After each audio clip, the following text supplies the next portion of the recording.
is a monument to dreams and vision.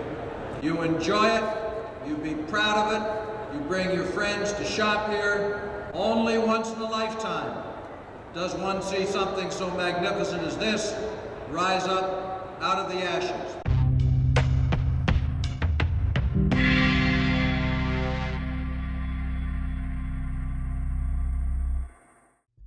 Hey everyone, and welcome back to Dead Mall Walking. On a recent trip to the US, I found myself in West Virginia. I'd made a trip out to film the Mothman Festival in Point Pleasant and search for the big guy himself in and around the old TNT area. I don't usually interrupt my own content to advertise my own content, but I'm pretty proud of the video I created, which you're getting a preview of right now. For another very different slice of Appalachia to the one we're about to see, I hope you'll consider checking it out. Not mall related, but you just might like it. But we're not chasing cryptids in Point Pleasant today. We're in downtown Charleston, West Virginia to check out the Charleston Town Center Mall. This mall was opened back in 1983, anchored by JC Penney, Sears, Kaufmann's and Montgomery Ward. The audio at the beginning of this video is taken from news coverage of the mall's opening. Speaking are Charleston's then mayor and the former governor of West Virginia. Those speeches really highlight the optimism and excitement there was around this mall when it first opened.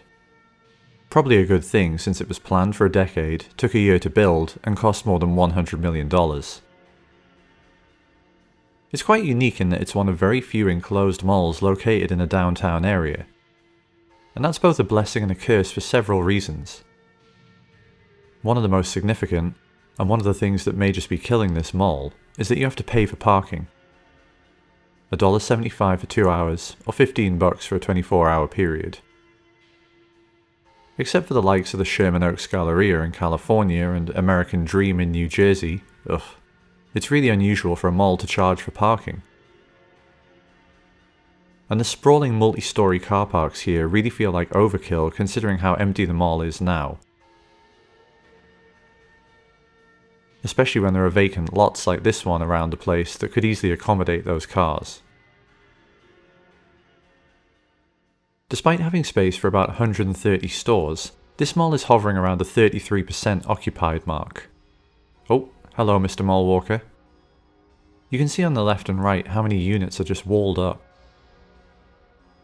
A minute ago, by the green spa, we walked past a walled-off staircase that I'll get back to later in the video. As if to underline the state of this place, here's an out-of-service escalator. In other words, even by dead mall standards, this place is very dead. In a video on the mall a few years ago, Kristen of Unicorn Productions called into question her featuring Charleston Town Center on her channel, due to it being too lively. Well, I don't think that's something she needs to worry about anymore. The mall currently has just one traditional anchor. That JC Penney from opening day is still hanging on. And its directory pulls the old trick of listing things like mall security and the parking garage in an attempt to beef up that section of their website. I did like this store, which has clearly just set up shop right in an old Claire's and said, "Look at me. I am the Claire's now." Unfortunately, I don't see things getting better here anytime soon. West Virginia has one of the highest rates of poverty in the country, and investing in a downtown mall likely isn't a big priority for the city. Whatever optimism that might have been whipped up by Hull Property Group's purchase of the mall in 2021 has faded too, as the mall has only declined further since then. With that said, I do think that this centre court is absolutely gorgeous. It's airy and bright, so obviously, like the rest of the mall, it's an absolute nightmare to colour balance footage of. And there were actually little birds splashing around in the fountain while I sat and drank a coffee here. Granted, it's a shadow of what it used to look like, but this is still a nice place to be. So what happened? Why is this place fast turning into a $100 million mistake? Back in 1960, the city had almost 90,000 residents. Today, it has just over half that. Despite some admirable and ongoing attempts at regeneration, Charleston has its share of struggles, including, but not limited to, the decline of the coal industry, high rates of homelessness, gun violence, and the opioid crisis. Kanawha County, in which Charleston sits, leads the state in overdose deaths. One video on YouTube about the city is subtitled simply, "This city is dying."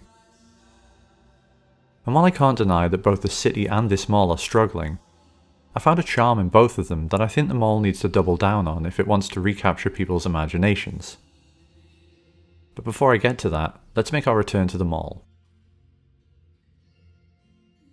Heading up to the food court, or picnic place I should say, and we'll put some respect on its name, we find a layout that must be one of a kind in malls. The state's Bureau of Senior Services on one side, and a smattering of fast food joints on the other. I'd assume that as the biggest name, Chick-fil-A is the main draw here. But there's also Charlie's Philly Steaks. One of these days I'll try a food court cheesesteak, even if it's the last thing I ever do. Along with a Sparrow, China Max, a sandwich and wrap place, and Saku Japan. Saku, not even a Japanese word by the way. I can only wonder if they meant Sakura and decided to just roll with the misprint because they'd already had the neon signs made. The view from up here really is beautiful, and this is undoubtedly one of the best spots from which to view the mall. With the tinny food court music playing in the background, you can almost imagine what this place must have been like back in the 80s. I ended up opting to eat at Hawaiian Grill, a place that also serves burgers and hot dogs, obviously. And the plate of Hawaiian chicken and noodles I got actually turned out to be pretty good. Not so good that you should go out of your way to get it, but definitely solid enough food court fare to sit and eat while I watched the fountain and planned out this video in my head. While I was in town, I also ate at Dem Two Brothers and a Grill, a short walk from the mall, which I really enjoyed. I promised I'd give them a shout out when I eventually put this live, and only a year or so later, here it finally is. Let's say goodbye to Picnic Place and get back to it, because we've still got a lot to see. Although the situation here might seem grim, I think there's still a glimmer of hope. Despite being colloquially known as the Other Charleston, referring to Charleston, South Carolina, which has a population more than 3 times that of its West Virginia equivalent, this city shows signs of forging a new identity in recent years. There are art installations and hip new boutiques, restaurants, and bars popping up downtown. Several of which I wanted to try, but just didn't get time to. Charleston's mayor described this mall as a phoenix rising from the ashes at its opening ceremony. Who's to say it can't do that again? If I was in charge of this mall, talk about a dream job, here's what my plan of action would be. I'd pull down some of the hallmark live, laugh, love-isms painted on many of the walls and double down on the local identity stuff. Expand on all that, add more amenities, bring in more local businesses to even out all the national chains in here, and you have the opportunity to turn this place from a struggling mall into a legitimate community hub. And the seeds of that idea are already there. This place is already home to a USPS post office, an art gallery, the Bureau of Senior Services, and the West Virginia Museum of Music and Hall of Fame. I'm pretty sure it had a library at one point too. I think the time for thinking of malls purely as retail spaces might be over, and this one is well positioned to make a bold move to shake things up. Just when you might think I'd be running out of things to say about this mall, I have one more story to tell. And it involves a big secret that this mall is currently hiding, right in plain sight. In fact, it's almost like an Easter egg for those in the know. Any guesses? Okay, I'll tell you. The wall at the end of this hallway is not a real wall. It's hiding an entire wing of the mall that's now inaccessible to the public. We build on the past, wall it off more like. The main set of stairs up there has had walls built around them so you can't use them. And you better believe that I tried every single elevator and staircase to see if there was any way I could get up there. You can see the frontage of what used to be a Hollister right there. I even asked the security guard if I could get in there, and he seemed like he was ready to play ball, until a colleague of his said they'd need to check with management first. So close, yet so far. I do think this mall makes for a pretty interesting case study because it sort of disproves a couple of ideas that are prevalent in the retail space. The theory is that suburban malls killed downtown shopping in America because they pulled all of the traffic out of urban centres. That doesn't exactly work for Charleston Town Center because it's located downtown, even though downtown kind of died anyway. Then there are many who believe that downtown areas won't bounce back while malls are still on the scene. But while this mall is quietly dying, Charleston's downtown is making sort of a comeback. Still, as I saw one Redditor comment on a thread about this mall, it's a shame that we can't have both. Despite everything, I really did enjoy walking around this mall. Generally speaking, it's in good shape. You can see a member of the cleaning crew walking by up ahead. And it's, perhaps inexplicably, hanging on to some big brands. Hot Topic, American Eagle, Aerie, Bath & Body Works, Lids, Spencer's, Zoomies, that seem determined to soldier on whatever the state of the mall might be. Although it's worth noting that since the filming of this video, the big Starbucks in the middle has vacated Charleston Town Center. And I'd imagine its absence feels like a big loss in that airy center court. It's difficult to predict the future of this mall. It's the sort of place that could limp along for decades, going down as slowly as this lift, or elevator for my American viewers. Or it could be slated for demolition in a couple of years. I'm inclined to lean towards the former. It's difficult to imagine such a costly investment not even making it to its 50th birthday.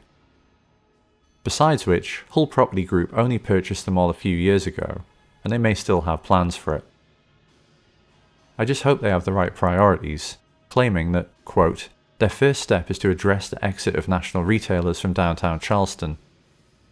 But as I suggested earlier, I'm not necessarily sure that's the quick fix that Hull might think it is.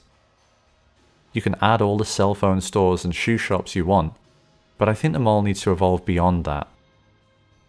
We've seen where an over-reliance on national brands gets you, and it isn't pretty when they get spooked and leave en masse. This mall needs to figure out a way to work for the city of Charleston, because it isn't going to be the other way around. Thanks so much for checking out this video.